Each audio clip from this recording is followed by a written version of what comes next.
নমস্কার বন্ধু ও সহকর্মীগণ, এডুটেক চ্যানেলে আপনাদের সকলকে জানাই আন্তরিক স্বাগত। আজ আমরা এই ভিডিওটির মাধ্যমে একটি গুরুত্বপূর্ণ বিষয় দেখে নেব। সেটি হলো কিভাবে আমরা কম্পিউটারাইজ পিএফ ক্যালকুলেশন শিট তৈরি করব। ভিডিওটি প্রথম থেকে শেষ পর্যন্ত দেখুন, আর তাহলেই আপনি নিজের পিএফ শিটটি নিজেই ফিল আপ করতে পারবেন। দেখুন, আমরা স্ক্রিনে একটা ফরম্যাট দেখতে পাচ্ছি। এটি পিএফ ক্যালকুলেশন শিট। এখন আপনাদের মনে হতে পারে যে এই শিটটি আমরা কোথা থেকে সংগ্রহ করতে পারবো। আপনাদের বলি যে এই শিটটি আপনাদের বানানোর প্রয়োজন নেই, আমি আপনাদের পাঠিয়ে দেব। আসুন এবার শুরু করা যাক। বর্তমানে অধিকাংশ বিদ্যালয়ে পিএফ এর হিসাব নিকাশ পিএফ লেজার বুকে ম্যানুয়ালি অর্থাৎ হাতে কলমে বানানো হয়। আমরা সকলেই জানি পিএফ উইথড্রল, পিএফ থেকে লোন বা রিটায়ারমেন্টের সময় পিএফ এর ক্যালকুলেশনটি জমা দিতে হয়। বর্তমানে অধিকাংশ অফিসেই পিএফ লেজারের পরিবর্তে পিএফ শিট জমা দেওয়ার বাধ্যতামূলক করা হচ্ছে। তাছাড়া এই প্রভিডেন্ট ফান্ডটি খুব শীঘ্রই অনলাইন পোর্টালের মাধ্যমে চালু হয়ে যাবে। সেক্ষেত্রেও কনসার্ন অফিস থেকে সমস্ত এমপ্লয়ের পিএফ শিট চাওয়া হতে পারে। সুতরাং লেজার বুকের সাহায্যে কম্পিউটারের এই পিএফ শিটটি যত তাড়াতাড়ি সম্ভব রেডি করে রাখবেন। কাজটি হয়তো কঠিন বলে মনে হতে পারে, কিন্তু ভিডিওটি মন দিয়ে দেখুন, তাহলে আপনি নিজেই করতে পারবেন। দেখুন, এটি একটি পিএফ ক্যালকুলেশন শিট, যেটি 1998-99 সালের। এখানে স্কুলের নাম, স্কুলের অ্যাড্রেস, এখানে employee name, date of appointment ও ডেট অফ রিটায়ারমেন্ট। এবার মেন শিটটি একটু দেখে নেব।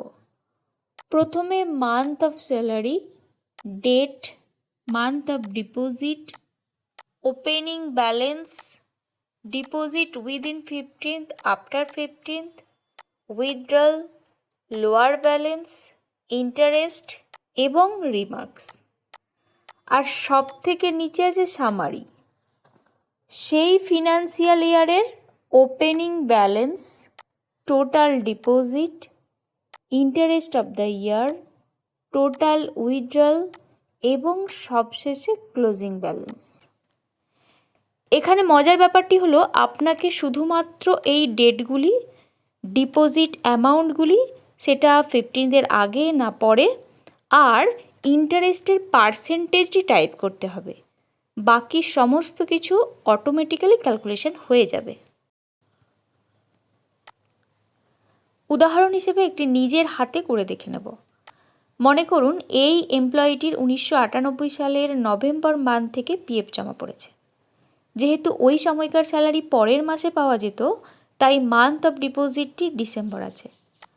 তবে বর্তমান সময়ে এই মাস দুটি একই হবে। ধরুন ডিসেম্বরের 14 তারিখে পিএফ জমা পড়েছে 615 টাকা, তাই আমি এখানে 615 লিখব। আর সেই সময় ইন্টারেস্ট 12%, তাই এখানে 12/100 অর্থাৎ 0.12 লিখব। দেখুন, ইন্টারেস্টের পরিমাণ এখানে অটোমেটিক্যালি চলে এসেছে এবং ক্লোজিং ব্যালেন্সটিও এসে গেছে।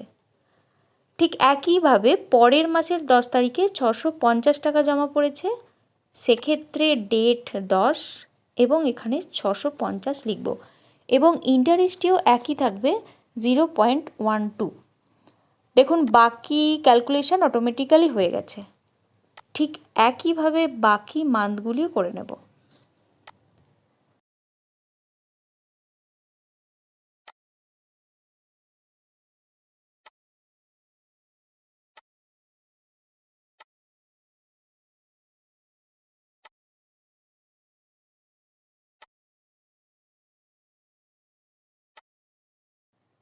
দেখুন, সামারিটি অটোমেটিক্যালি রেডি হয়ে গেছে। এখানে প্রত্যেক বছরের শিট রেডি করা আছে এবং সবার শেষে ইয়ারলি স্টেটমেন্টের ফরম্যাটটি বানানো আছে।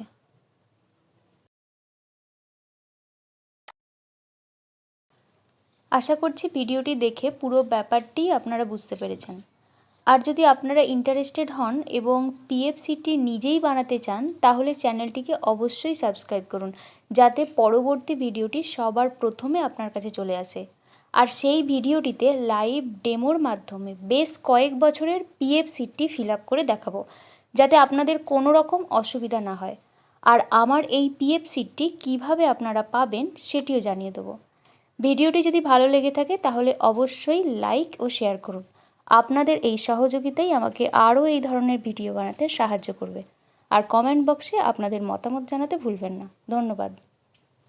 আশা করছি ভিডিওটি আপনাদের ভালো লেগেছে। স্কুলের সব ধরনের অনলাইন কাজের আপডেট পেতে চ্যানেলটি অবশ্যই সাবস্ক্রাইব করুন, লাইক ও শেয়ার করতে ভুলবেন না। ধন্যবাদ।